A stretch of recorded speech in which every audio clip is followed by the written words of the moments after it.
Hello all, ఈరోజైతే నేను healthy and tasty mushroom egg rice అయితే చేసి చూపిస్తున్నాను.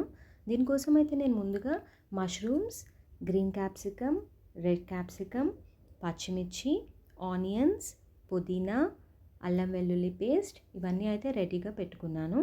ఇప్పుడు ఒక కడాయి పెట్టుకొని స్టవ్ ఆన్ చేసుకొని అందులో ఆయిల్ 1 to 2 స్పూన్స్, ఆవాలు, జీలకర్ర అవి కొంచెం వేగాక ఎండుమిర్చి కూడా వేగిన తర్వాత పచ్చిమిర్చి కూడా వేసుకొని కొంచెం కలుపుకోవాలి.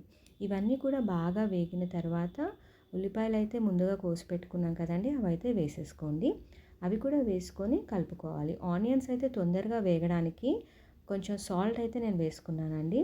సో సాల్ట్ వేస్తే వాటర్ కంటెంట్ వల్ల ఆనియన్స్ తొందరగా వేగిపోతాయి. సో అవి వేగిన తర్వాత 1.5 స్పూన్ అల్లం వెల్లుల్లిపాయ పేస్ట్ అయితే వేసుకున్నాను.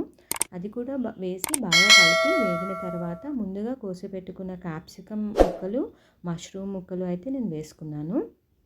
మీరు కావాలి అనుకుంటే క్యారెట్, బీన్స్ కూడా యాడ్ చేసుకోవచ్చు ఇందులోకి.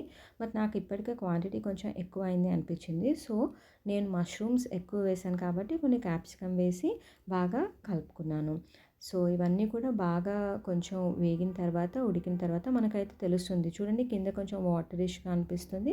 సో ఇవి ఉడుకుతున్నాయి, కింద అయితే అంటుకోలేదు మనకి అడుగున. సో ఇవన్నీ కూడా బాగా ఉడికిన తర్వాత ఇందులో కొంచెం గరం మసాలా, కారం, పసుపు, ధనియాల పౌడర్ వేసుకోవాలి. నేనైతే అన్నీ ఒక 1/2 to 3/4 స్పూన్ అయితే వేసుకున్నాను. గరం మసాలా ఒక 1/2 స్పూన్ వేసుకున్నానండి. గరం మసాలా అయితే నేను ఇంట్లోనే ప్రిపేర్ చేస్తాను. దాల్చిన చెక్క,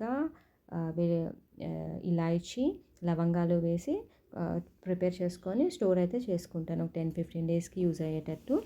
సో ముందుగా 2 ఎగ్స్ అయితే బీట్ చేసి పెట్టుకున్నాను. అవి కూడా ఇందులో వేసేసి లో ఫ్లేమ్లో ఒక 5 to 6 మినిట్స్ బాగా స్టిర్ చేసుకుంటే అయితే మన కింద అంటుకోకుండా నీట్గా కలిసిపోతుంది. సో ఇవన్నీ కూడా మంచిగా ఉడకడానికైతే నేను మళ్ళీ మూత అయితే పెట్టేసుకున్నాను. ఇప్పుడు స్టీమ్ వస్తుంది కదండి, ఆ స్టీమ్కి అవన్నీ కూడా బాగా కుక్ అయిపోతాయి. చూడండి, అన్నీ కూడా బాగా కుక్ అయ్యాయి.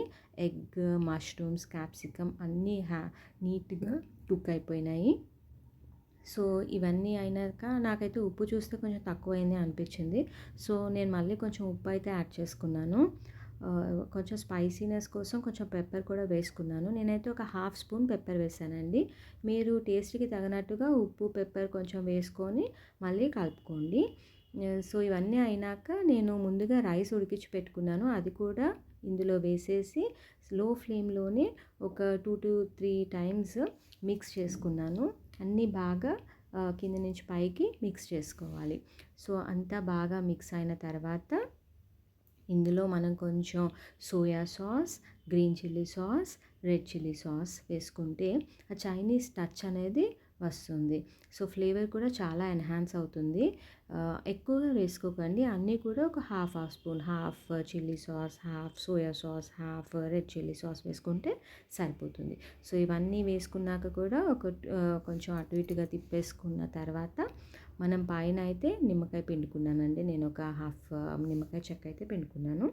దాని తర్వాత పుదీనాతో గార్నిష్ చేసుకుంటే ఎంతో tasty and healthy mushroom egg rice అయితే రెడీ అయిపోయింది. స్మెల్ అయితే సూపర్ వస్తుంది, బాగుంది, గుమగుమలాడిపోతుంది. సో మీరు కూడా ఇలాగే తయారు చేసి టేస్ట్ ఎలా వచ్చిందో నాకు చెప్పండి ఫ్రెండ్స్, కామెంట్ చేసుకోండి. కొత్తగా నా ఛానల్ చూస్తున్న వారైతే తప్పకుండా లైక్, షేర్ అండ్ సబ్స్క్రైబ్ చేసుకోండి. Thank you friends.